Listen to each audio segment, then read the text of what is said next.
चलिए आज की चर्चा एक पहेली से शुरू करते हैं। जी।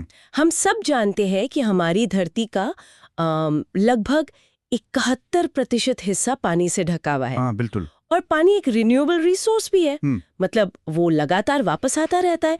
तो फिर ये कैसे हो सकता है कि 2025 तक दुनिया के करीब 2 अरब लोग पानी की भयानक किल्लत झेलने वाले हैं?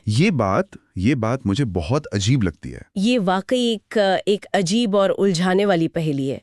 और आज हम आपके भेजे गए इन दस्तावेजों के जरिए इसी गुत्थी को सुलझाने की कोशिश करेंगे। अच्छा। हम ये समझेंगे कि पानी की कमी का मतलब सिर्फ सूखा पड़ना नहीं होता। इसके पीछे की असली वजह वो कुछ और ही है। जैसे कि बेहिसाब इस्तेमाल और मैनेजमेंट की कमी। बिल्कुल, मिसमैनेजमेंट। तो चलिए पता लगाते हैं कि जब हमारे पास इतना पानी है तो फिर कमी कहाँ है और क्यों है, और क्या इसका हल हमारी पुरानी पीढ़ियों के पास पहले से मौजूद था। चलिए शुरू करते हैं। जब भी कोई पानी की कमी की बात करता है ना, तो मेरे दिमाग में तुरंत राजस्थान की वो एक तस्वीर आती है। हाँ, वो बहुत कॉमन तस्वीर है। जहाँ महिलाएं सिर पर कई कई मटके रखे मीलों पैदल चल रही हैं।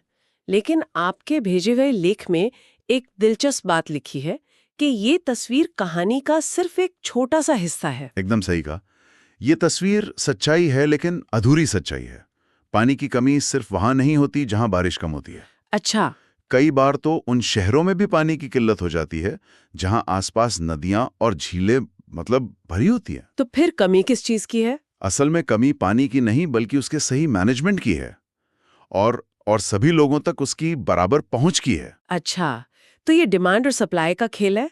इन नोट्स के मुताबिक बढ़ती आबादी इसका एक बहुत बड़ा कारण है। सबसे बड़ा कारण। ज्यादा लोग मतलब पीने और घरेलू काम के लिए ज्यादा पानी, और उससे भी ज्यादा उन लोगों का पेट भरने के लिए और ज्यादा अनाज उगाने की जरूरत। बिल्कुल। और यहीं पर असली समस्या शुरू होती है। खेती-बाड़ी, खासकर सिंचित खेती, पानी की सबसे बड़ी उपभोक्ता है। पैदावार बढ़ाने के चक्कर में किसान क्या कर रहे हैं? अपने खेतों में ट्यूबवेल और कुएं खोदकर जमीन के नीचे का पानी यानी भूजल उसे बेतहाशा निकाल रहे हैं। और इससे हो ये रहा है कि भूजल का स्तर लगातार नीचे और नीचे गिरता जा रहा है, जो कि हमारी फूड सिक्योरिटी के लिए एक बहुत बड़ा खतरा है। और इसमें एक और एंगल है जिस पे मेरा ध्यान गया, पानी की क्वालिटी का। हाँ, ये बहुत जरूरी मुद्दा है। हो सकता है किसी जगह पानी की मात्रा तो बहुत हो, लेकिन वो इतना गंदा हो कि किसी काम का ही ना रहे। बिल्कुल। मुझे कलकत्ता की वो तस्वीर याद आ रही है जो इन पेपर्स में थी, जहाँ बाढ़ के पानी में एक बच्चा पीने का पानी भर रहा है। हाँ, वो एक बहुत ही मार्मिक तस्वीर है। वही पुरानी कहावत याद आ जाती है, water water everywhere nor any drop to drink. मतलब पानी तो चारों तरफ है, पर पीने लायक एक बूंद नहीं। फैक्ट्रियों का केमिकल वाला कचरा, घरों का गंदा पानी, खेतों के कीटनाशक। हाँ, ये सब हमारी नदियों और झीलों में मिलकर पानी को एक तरह से जहर बना रहा है। तो समस्या दोहरी है, घटती मात्रा और बिगड़ती क्वालिटी। बिल्कुल। तो इस दोहरी समस्या से निपटने के लिए हमने क्या किया? इन नोट्स को पढ़ते हुए मुझे पता चला कि ये कोई नई चुनौती नहीं है। नहीं, बिल्कुल नहीं। हजारों साल पहले भी हमारे पूर्वजों ने पानी सहेजने के शानदार तरीके इजाद किए थे। पहली शताब्दी ईसा पूर्व में इलाहाबाद के पास श्रृंगवेरपुर का जिक्र है। जी, जहां गंगा के बाढ़ के पानी को स्टोर करने का एक बहुत ही बेहतरीन सिस्टम था। या फिर चंद्रगुप्त मौर्य के समय में भी बड़े बड़े बांध और नहरें बनाई गई। और आजादी के बाद इसी परंपरा को एक नए और विशाल रूप में आगे बढ़ाया गया। Multipurpose river projects. Harlal Nehru ने तो इन बड़े बड़े बांधों को आधुनिक भारत का मंदिर तक कह दिया था। जी हाँ, आधुनिक भारत का मंदिर। ये शब्द सुनकर ही लगता है कि कितनी श्रद्धा और कितनी उम्मीदें जुड़ी होंगी इनसे। क्या ये सिर्फ सिंचाई के लिए था या इसके पीछे कोई बहुत बड़ा सपना था? सपना बहुत बड़ा था। आप सोचिए, एक ही प्रोजेक्ट और उससे सिंचाई भी हो रही है, बिजली भी बन रही है, शहरों को पानी भी मिल रहा है और बाढ़ भी रुक रही है। नेहरू इन्हें विकास का, आत्मनिर्भरता का प्रतीक मानते थे। ये सिर्फ कंक्रीट के ढांचे नहीं थे, ये एक नए भारत की नींव थे। बिल्कुल, जो खेती और इंडस्ट्री को एक साथ लेकर चलेगा। यानी एक तीर से कई निशाने। ये वाकई एक मंदिर जैसा ही विचार है, जहां एक ही जगह पर सारी मनोकामनाएं पूरी हो जाएं। सतलुज व्यास नदी पर बना भाखड़ा नांगल प्रोजेक्ट या महानदी पर हीराकुंड बांध, ये सब इसी बड़ी सोच का नतीजा थे। और शुरू में तो लगा भी होगा कि ये सारे सपने पूरे कर देंगे। हाँ, शुरू में तो ऐसा ही लगा था। लेकिन हमेशा एक लेकिन होता है।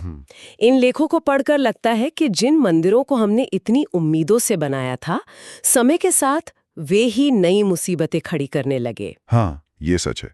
इन पर अब इतने सवाल क्यों उठ रहे हैं? क्योंकि समय के साथ इनके नकारात्मक असर दिखने लगे। देखिए, जब आप किसी बहती हुई नदी को एक बड़ी दीवार बनाकर रोकते हैं, तो आप उसके कुदरती बहाव को छेड़ते हैं। इसका नतीजा ये होता है कि नदी अपने साथ जो मिट्टी, गाद या कहिए सिल्ट बहा कर लाती है, वो सब बांध के पीछे जलाशय में जमा होने लगती है। अच्छा। और इससे क्या फर्क पड़ता है? इससे बहुत बड़ा फर्क पड़ता है। एक तो नदी का जो तल है वो चट्टानी हो जाता है। इससे मछलियों और दूसरे जलीय जीवों का घर उजड़ जाता है। उनके लिए एक जगह से दूसरी जगह जाना, खासकर अंडे देने के लिए, वो बहुत मुश्किल या नामुमकिन हो जाता है। अरे, मतलब जो बांध बाढ़ को रोकने के लिए बने थे, वे ही बाढ़ लाने लगे। ये तो बड़ी विडंबना है। बिल्कुल। और स्रोत में कुछ और भी गंभीर समस्याओं का जिक्र है। हाँ, मैंने पढ़ा, जैसे कि इन बड़े बांधों की वजह से भूकंप आने का खतरा बढ़ गया, पानी से होने वाली बीमारियां फैली, और जहां बहुत ज्यादा सिंचाई हुई, वहां की जमीन खारी हो गई। हाँ, मतलब बंजर होने लगी। बाप रे। और इन सब के ऊपर एक और बड़ी समस्या खड़ी हुई। कौन सी? राज्यों के बीच पानी को लेकर झगड़े। अच्छा, हाँ। जब एक नदी कई राज्यों से होकर गुजरती है और एक राज्य उस पर बांध बनाकर पानी रोक लेता है, तो आगे वाले राज्यों में खलबली मच जाती है। जैसे वो कृष्णा गोदावरी विवाद का जिक्र है इसमें। महाराष्ट्र ने कोयना नदी पर पानी मोड़ लिया, तो कर्नाटक और आंध्र प्रदेश ने आपत्ति जताई। हाँ, कि हमारे खेतों और उद्योगों का क्या होगा? पानी तो राष्ट्रीय संपत्ति है, कोई एक राज्य उस पर कब्जा कैसे कर सकता है? और यही विवाद आज भी कई नदियों को लेकर चल रहे हैं। जी, तो जिन बांधों को विकास का प्रतीक माना गया था, वे विवाद और पर्यावरण के विनाश का कारण भी बनने लगे। ये तो बड़ी अजीब स्थिति है। तो सवाल उठता है कि क्या हम गलत दिशा में ही तो नहीं देख रहे थे? मतलब क्या इस समस्या का हल किसी बड़ी आधुनिक टेक्नोलॉजी में नहीं, बल्कि हमारी अपनी पुरानी परंपराओं में छिपा है? इन दस्तावेजों में वर्षा जल संचयन यानी रेन वाटर हार्वेस्टिंग पर बहुत जोर दिया गया है। हाँ, और इसे अब दुनिया भर में एक बहुत ही समझदारी भरा और टिकाऊ, मतलब सस्टेनेबल विकल्प माना जा रहा है। और कमाल की बात तो ये है कि ये हमारे लिए कोई नई चीज नहीं है। बिल्कुल नहीं। प्राचीन भारत में लोगों को बारिश के मिजाज का, मिट्टी की किस्मों का, अपने इलाके के मौसम का गहरा ज्ञान था, और इसी ज्ञान का इस्तेमाल करके उन्होंने पानी बचाने के हैरतअंगेज तरीके खोज निकाले थे। इसके कुछ उदाहरण तो वाकई कमाल के हैं, जैसे पश्चिमी हिमालय के पहाड़ी इलाकों में गुल या कुल नाम की नालियां बनाई जाती थी। हाँ, जो झरनों का पानी घुमाकर सीधे खेतों तक ले आती थी, बिना किसी मोटर या पंप के, सिर्फ ग्रेविटी से। कमाल है। और राजस्थान का तो क्या ही कहना। वहां तो लोगों ने पानी की हर बूंद की कीमत समझी है। हर घर की छत से बारिश का पानी इकट्ठा करके उसे टांका नाम के अंडरग्राउंड टैंक में जमा करने की परंपरा है। और उस पानी को वे पालर पानी कहते हैं। पालर पानी यानी प्रकृति का दिया हुआ सबसे शुद्ध जल। कई घरों में तो आज भी साल भर पीने के पानी का यही मुख्य स्रोत है। वाह, ये नाम ही कितना सुंदर है। इसी तरह जैसलमेर में खादिन थे और बंगाल के बाढ़ वाले मैदानों में अलग तरह के सिंचाई चैनल्स। पर क्या ये पुराने तरीके आज के समय में भी काम कर सकते हैं? क्यों नहीं। और अच्छी बात यह है कि इसके सफल उदाहरण हमारे सामने मौजूद है। कर्नाटक के मैसूरू में गेंदाथूर नाम का एक गांव है। हाँ, मैंने पढ़ा उसके बारे में। वहां करीब 200 घरों ने छत पर पानी जमा करने का सिस्टम लगाया है और वे पानी के मामले में आत्मनिर्भर हो गए हैं। और तमिलनाडु तो देश का पहला ऐसा राज्य बन गया है जी, जिसने हर घर के लिए रेन वाटर हार्वेस्टिंग स्ट्रक्चर बनाना कानूनन जरूरी कर दिया है। यहाँ पर स्रोत में एक बात है जो मेरा दिमाग घुमा रही है। कौन सी बात? हम सबने स्कूल में पढ़ा है कि चेरापूंजी और मासिनराम दुनिया की सबसे ज्यादा बारिश वाली जगह है। हाँ, बिल्कुल। तो कोई सोचेगा कि वहां पानी की कोई समस्या हो ही नहीं सकती, लेकिन स्रोत बताते हैं कि वहां से बस 55 किलोमीटर दूर राजधानी शिलोंग पानी की भारी किल्लत से जूझ रही है। ये कैसे मुमकिन है? ये पानी के मिसमैनेजमेंट का सबसे बड़ा उदाहरण है। मतलब समंदर के किनारे बैठकर प्यासे रहना। कुछ वैसा ही। बारिश का सारा पानी आता है और बहकर चला जाता है, उसे सहेजने का कोई बड़ा सिस्टम नहीं है। लेकिन शिलोंग के लोगों ने इसका एक रास्ता निकाला है। अच्छा। आज वहां लगभग हर घर की छत पर रेन वाटर हार्वेस्टिंग का इंतजाम है और इससे उनकी 15 से 25% जरूरतें पूरी हो जाती हैं। मतलब जहां दुनिया में सबसे ज्यादा बारिश होती है, वहां भी लोगों को बारिश का पानी जमा करना पड़ रहा है। अविश्वसनीय। और मेघालय से ही एक और अद्भुत उदाहरण है। बताइए। वहाँ करीब 200 साल पुरानी एक तकनीक है जिसमें बांस के पाइपों का इस्तेमाल करके झरनों का पानी पहाड़ों से नीचे खेतों तक पहुंचाया जाता है। बांस के पाइप से? जी, ये एक तरह की प्राकृतिक ड्रिप इरिगेशन प्रणाली है। पानी सैकड़ों मीटर का सफर तय करता है और आखिर में पौधे की जड़ के पास बूंद बूंद करके टपकता है। पानी की जरा भी बर्बादी नहीं। ये सुन के लगता है कि हमें बड़ी बड़ी योजनाओं के साथ साथ इन स्थानीय और पारंपरिक तरीकों पर भी ध्यान देना होगा। वैसे इन नोट्स में कुछ आधुनिक सरकारी योजनाओं का भी जिक्र है। हाँ, सरकार भी अब इस दिशा में काम कर रही है, जैसे जल जीवन मिशन। इसका लक्ष्य हर ग्रामीण घर तक नल से साफ पीने का पानी पहुंचाना है। और एक अटल भूजल योजना भी है। हाँ, वो बहुत महत्वपूर्ण योजना है। ये उन इलाकों पर केंद्रित है जहां भूजल का स्तर बहुत नीचे चला गया है। इसका मकसद सिर्फ तकनीक लगाना नहीं, बल्कि लोगों की आदत को खर्च से बचाने की तरफ मोड़ना है। कम्युनिटी को साथ लेकर। जी बिल्कुल। और खेती के लिए प्रधानमंत्री कृषि सिंचाई योजना है, जिसके नारे ही सब कुछ कह देते हैं। हर खेत को पानी और पर ड्रॉप मोर क्रॉप। यानी सिर्फ पानी पहुंचाना ही नहीं, बल्कि ये भी पक्का करना है कि हर बूंद का सही इस्तेमाल हो। ये सब हमें उस एक दिलचस्प तुलना पर वापस लाता है जो इन लेखों में दी गई है। इजराइल वाली? हाँ, एक तरफ इजराइल जैसा देश है जहां साल में औसतन सिर्फ 25 सेंटीमीटर बारिश होती है, लेकिन उन्होंने अपने वाटर मैनेजमेंट से कमाल कर दिया।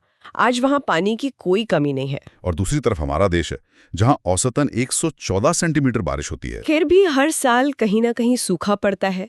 ये तुलना तो आंखें खोल देने वाली है। इसका मतलब साफ है, असली लड़ाई पानी की मात्रा की नहीं, बल्कि उसके सही प्रबंधन की है। समस्या प्रकृति में नहीं, हमारी आदतों और योजनाओं में है। बिल्कुल। तो आज की इस पूरी चर्चा का सार यही निकलता है कि पानी की कमी ज्यादातर इंसान की बनाई हुई समस्या है। हाँ, हमने शुरुआत पानी की मौजूदगी के बीच उसकी कमी की पहेली से की थी। फिर हमने बड़े बांधों को देखा जो कभी विकास के मंदिर थे और कभी विवादों की वजह बने। और आखिर में हमने हल को अपनी ही पारंपरिक बुद्धिमानी में खोजा, जो आज भी उतनी ही कारगर है। एकदम सही। तो अंत में हमारे श्रोताओं के लिए एक विचार छोड़ जाते हैं। मेघालय की उस बांस वाली ड्रिप इरिगेशन प्रणाली के बारे में सोचिए। कोई भारी मशीन नहीं, कोई बिजली का खर्च नहीं, कोई कंक्रीट का जंगल नहीं। बिल्कुल, सिर्फ प्रकृति के गुरुत्वाकर्षण और स्थानीय बांस का इस्तेमाल करके पानी की हर बूंद को सीधे पौधे की जड़ तक पहुंचाया जा रहा है। आज जब हमारा ध्यान अरबों खरबों की लागत वाली विशाल परियोजनाओं पर है, तो क्या हमें अपनी पानी की सुरक्षा के लिए ऐसी बेहद सरल, सस्ती, टिकाऊ और प्रकृति से जुड़ी प्राचीन तकनीकों से सीखने की जरूरत नहीं है? शायद असली समाधान बड़े बांधों में नहीं, बल्कि बांस के इन पाइपों में छिपा हो।